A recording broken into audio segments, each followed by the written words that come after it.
I told Butch about vacationing on the Outer Banks when I was a kid. How much I'd always loved it.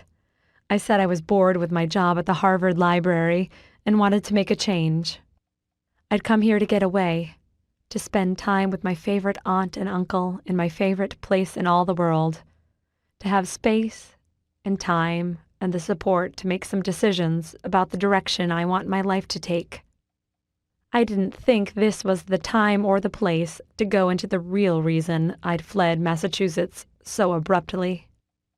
The day after I arrived, I told Butch, Aunt Ellen had invited her best and oldest friend to tea, knowing full well that Bertie had long been searching for an assistant librarian for the Lighthouse Library.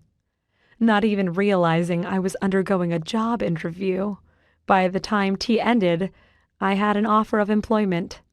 Just for the summer, to begin. If it worked out, it could become permanent. Only, I hastened to add, because of my qualifications and experience. I didn't mention how Bertie had touched my hand when she left and said that she didn't really give a fig for my master's degree. It was the passion for books and the obvious joy I found in reading that I expressed with every word I spoke that convinced her I'd be perfect for the Lighthouse Library, and that the Lighthouse Library would be perfect for me. Speaking of which, I said, Bertie was planning some sort of big announcement at 8. It's well past that now, isn't it? Butch glanced around the room. He was tall enough that he could see over everyone's head. I don't see her.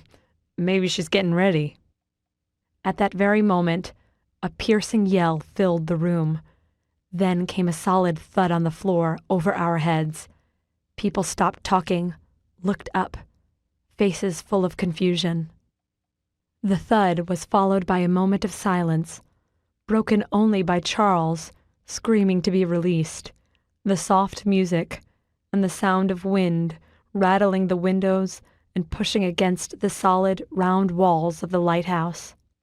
After a moment's hesitation, Mrs. Peterson's voice rang throughout the room. Primrose, on the other hand, is such an advanced reader that I fear the school library simply can't rise to her level. Of course, we'd love to send her to a better school, but until that happens, Ronald, honey, I'm hoping you... Then we heard a piercing scream and a cry of, He's dead!